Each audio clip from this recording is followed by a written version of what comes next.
Used car prices increased dramatically during the pandemic, and they've only slowly begun to return to normal. If you're in the market for a used car, you know that the process of searching for vehicles is no easy task. We've purchased our fair share of used vehicles and have learned a thing or two along the way that we think will help you save time and money. Today we're going to be talking specifically about Facebook Marketplace, as that's one of the most popular ways for anyone to buy a used car from a private seller in North America. Let's jump into Marketplace and see how we can optimize the buying experience. The first thing we're going to do is select the vehicles category, and as soon as we do that, we're met with a bunch of new filters that are going to help us narrow down our search.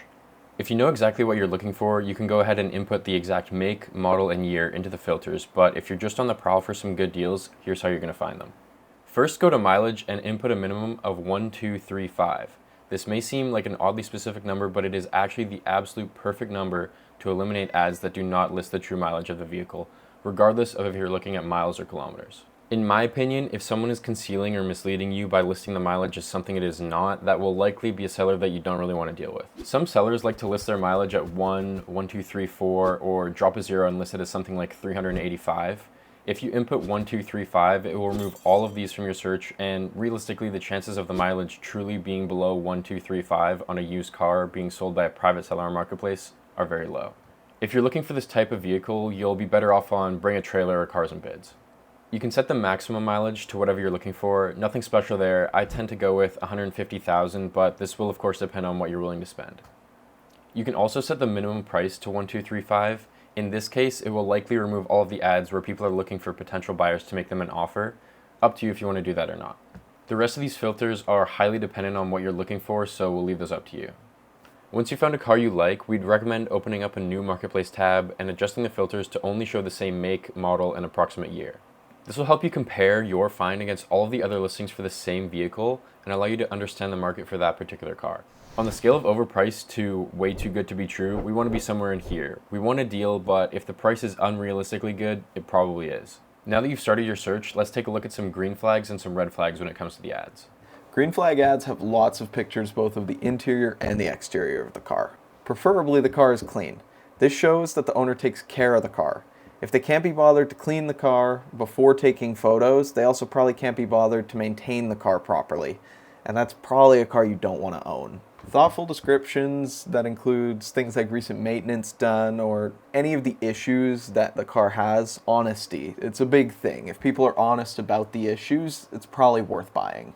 Red flag ads provide very little information about the cars and say things like just needs this part, just needs this done, easy fix. Then why haven't you done it? There are of course certain cases where it's valid for an easy fix to just be kind of left alone, but most of the time if it says that, it's not cheap or easy. You also want to keep in mind that if the ad only has photos of the car from 10 feet away, the paint's probably shit. Let's take a look at some example green flag and red flag ads. This is the reddest of red flags. This is such a horrid ad.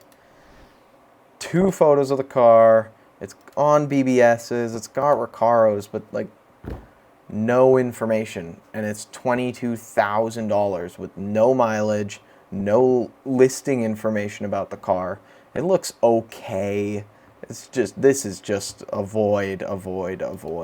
Yeah, I'd say for any listing, if the description is only one line, it's probably a good sign to stay away from that car. This Forester is a great example of a really good ad. The car itself looks awesome. I'm a huge fan of these Forester STIs. The photos are super nice. You can tell that whoever took them actually cares about the car. They put together a super nice listing. They provided a ton of information, and they disclose anything about the car that could be a potential issue. Yeah, this is a nice car.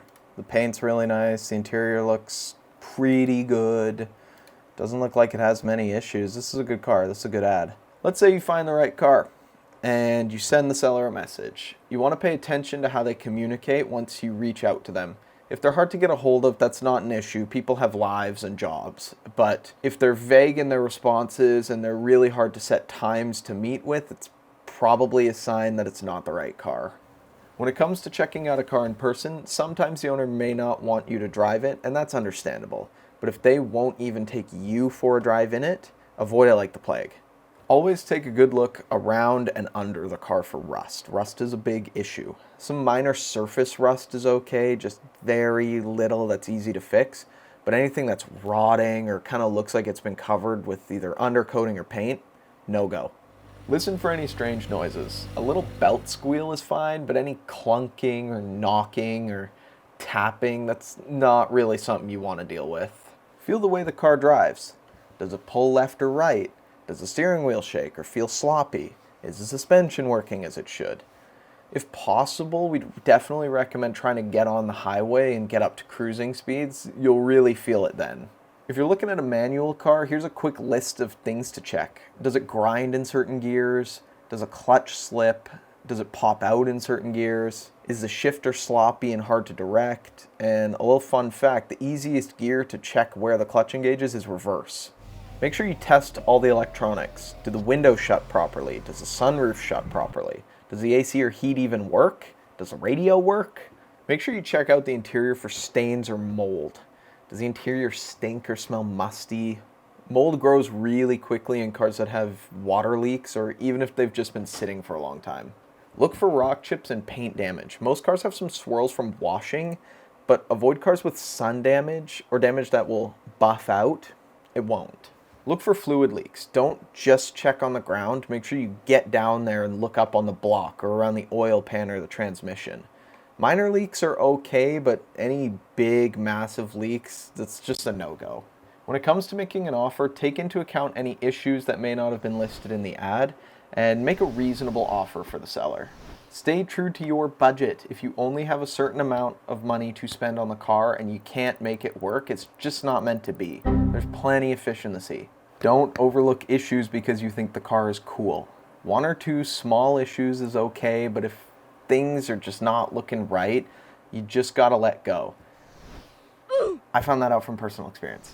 Knowing when to walk away from a car is a big deal. Whether it's one big issue or a couple small things you noticed, knowing when to just say no is very important. Keep in mind that all these tips are geared towards people who are looking for either a reliable used car or a cool used car for daily use. If you're looking for a project car, you're on your own.